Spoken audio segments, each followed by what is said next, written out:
दूसरी बात ये कह रहे गोदी मीडिया वाले कि किसान ने तिरंगे का अपमान किया। किसान ने तिरंगे का अपमान नहीं किया, किसान ने तिरंगे की शान बनाई है। कभी भी 26 जनवरी पर इतने झंडे एक साथ देखे नहीं गए, कभी भी। अगर आप 70 साल के सारे झंडे जोड़ लोगे ना तो भी इतने झंडे दिखाई नहीं दिए। तो तिरंगे का सम्मान हुआ है, ना कि अपमान हुआ है। अपमान किया है इनके गुंडों ने जो कि दिल्ली पुलिस के साथ मिलके, दिल्ली पुलिस वहाँ पे चाय की चुस्कियाँ ले रही थी यार। जब वहाँ पे लोग घूम रहे थे डंडे लेके, पुलिस वहाँ पे कुर्सियों पे बैठ के चाय पी रही थी। 100 ट्रैक्टर तुम दिल्ली में नहीं रोक सकते, तो चीन का तो कुछ भी नहीं कर सकते तुम। चीन को क्या रोकोगे? चीन वहाँ पे गांव बसाने लग रहा है, वो खबर है ही नहीं कहीं पे, वो खबर ही नहीं है, वो कोई खबर ही नहीं है। अर्नब गोस्वामी की चैट में कितना कुछ लीक हुआ है, राष्ट्रीय सुरक्षा के साथ कितना बड़ा खिलवाड़ किया गया है। किसी भी देश में, सभ्य देश के अंदर इसके ऊपर मिनटों में सरकार गिर जाती है, प्रधानमंत्री से इस्तीफा आ जाता है। यहाँ पे कोई उसकी बात ही नहीं करता। वो कह रहा है कि वो दूसरे को बता रहा है कि भाई 4 दिन में स्ट्राइक होने वाली है, बड़ी स्ट्राइक होने वाली है, एयर स्ट्राइक होने वाली है। तो उसके वो जब ऐसी बात को यूं घुमाए फिर रहा है, वो तो पाकिस्तान को भी बोल देगा कल को 5 करोड़ रुपए लेके। तो ये है असली गद्दार देश के, ये गद्दार है और इनको पहचानने की ज़रूरत है। और ऐसा अखबार लेने से बढ़िया ये 200 रुपये आप चाहे कूड़े में फेंक दो, चाहे किसी गरीब को दान दे दो, पर ऐसे अखबारों को पूरी तरीके से पब्लिक को रिजेक्ट करना चाहिए और ये सारा सब्सक्रिप्शन बंद करना चाहिए और इनको चैनलों को बंद करना चाहिए। ये किस निशान साहिब का झंडा है, पवित्र झंडा है ये कहीं लग भी जाए तो उस जगह की इज्जत बढ़ती है। मैं मानता हूँ गलत किया गया, पर इससे कोई खालिस्तान का झंडा नहीं है ये, जो कि गोदी मीडिया प्रोपोगेट कर रहा है और बता रहा है कि खालिस्तान का झंडा लगा दिया। कोई खालिस्तानी नहीं है यहाँ पे।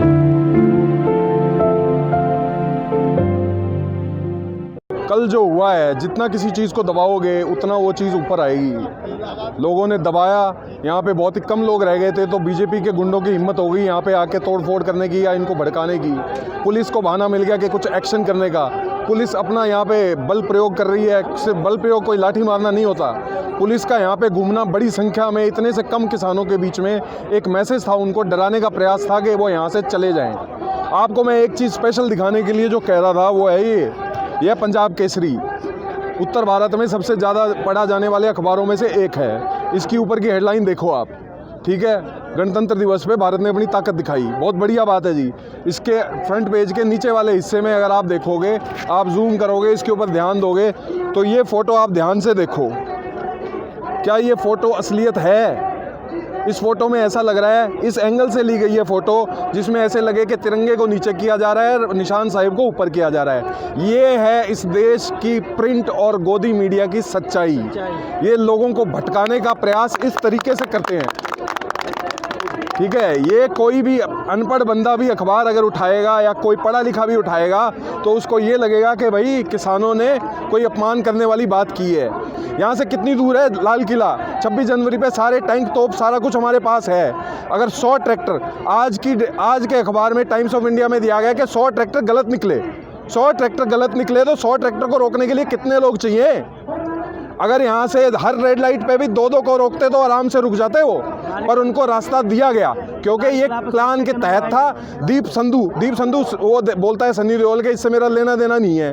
क्यों लेना देना नहीं है? क्योंकि आगे का प्लान कुछ और था। उसका कैंपेन मैनेजर एमपी के इलेक्शन में दीप संधू था, उसके साथ उसकी तमाम फ़ोटो है, प्रधानमंत्री मोदी के साथ फ़ोटो है, अमित शाह के घर में फ़ोटो है। आप किसी को कैंपेन मैनेजर थोड़ी बनाओगे, आपका किसी पे भरोसा है, आप किसी को जानते हो तो ही आपको उसके अपने इलेक्शन की बागडोर उसको दोगे। तो ये धोखा हो रहा है हमारे साथ। 26 जनवरी के बाद पूरी तरीके से मीडिया की सारी उंगलियां किसानों की तरफ हैं, जबकि उनको सवाल पूछने चाहिए दिल्ली पुलिस से कि ये लोग कैसे घुस गए। बड़ी शर्मनाक बात है। अगर हम दिल्ली के अंदर ये नहीं कर सकते, अर्नब गोस्वामी की चैट में कितना कुछ लीक हुआ है, राष्ट्रीय सुरक्षा के साथ कितना बड़ा खिलवाड़ किया गया है। किसी भी देश में, सभ्य देश के अंदर इसके ऊपर मिनटों में सरकार गिर जाती है, प्रधानमंत्री से इस्तीफा आ जाता है। यहाँ पे कोई उसकी बात ही नहीं करता। वो कह रहा है कि वो दूसरे को बता रहा है कि भाई 4 दिन में स्ट्राइक होने वाली है, बड़ी स्ट्राइक होने वाली है, एयर स्ट्राइक होने वाली है। तो उसके वो जब ऐसी बात को यूं घुमाए फिर रहा है, वो तो पाकिस्तान को भी बोल देगा कल को 5 करोड़ रुपए लेके।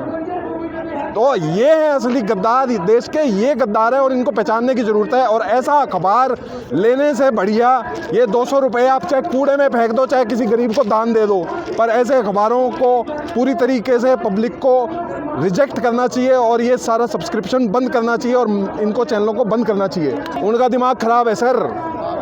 उनका दिमाग ख़राब है, इनके पास कुछ है ही नहीं। जो आदमी अकल से पैदल हो उसके पास वो 2-4 बातें होती है बोलने के लिए। ये किसान है, ये खालिस्तान है। मोदी जी ने भी लगाया था और ये बहुत ही पवित्र निशान है, गुरुओं की निशानी है, छठे गुरु का वो इनका निशानी है दी हुई।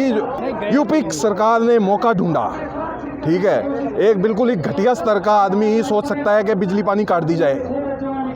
यहाँ पे जो सिख भाई हैं उनकी माताएं बहनें भी हैं, बच्चे भी हैं। बिजली काटने से क्या होगा? उनको गर्म पानी नहीं मिलेगा। बिजली काटने से क्या होगा? वो अपने घर पे संपर्क नहीं कर सकते, फ़ोन चार्ज नहीं होंगे। उनका प्रयास ये था कि पूरी तरह से उनका संपर्क बाहर से टूट जाए। जो घर वाले हैं उनको उनके अंदर डर पैदा हो, वहाँ से और लोग ना आएँ। ये डराने के लिए, भगाने के लिए इनके गुंडों के साथ मिलके यूपी की सरकार, यूपी की पुलिस, इन्होंने मिलके ये षड्यंत्र किया है कि किसी तरीके से ये मौका है। 26 पे हमने ये खबर बना दी है, पब्लिक ओपिनियन को हमने उलट दिया है, ऐसी ऐसी चीज़ चला दी है और किसान को वो बता दिया है कि हाँ ये गद्दार है। अरे यार, सब बेरोजगार हैं भाई, इस सरकार में सब बेरोजगार हैं। अब रोजगार ये रह गया कि सरकार के लिए काम करो, सरकार के लिए नारे लगाओ, सरकार की रैली में जाओ 500 रुपये मिल जाएंगे, सरकार के लिए पत्थर मारो तो 5000 मिल जाएंगे। यही रोजगार रह गए हैं अब शेष, कि सरकार की जयकार करोगे तो पेट भरेगा, नहीं तो नहीं भरेगा। बिल्कुल सही मैसेज गया। भावुक उनकी जो भावनाएं थी उन्होंने प्रकट की।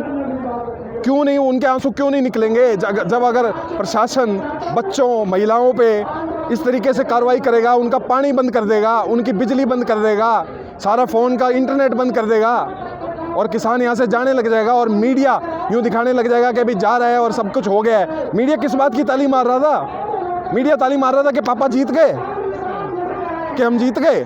किसान हार गया तो मीडिया जीत गया। देश हार रहा है।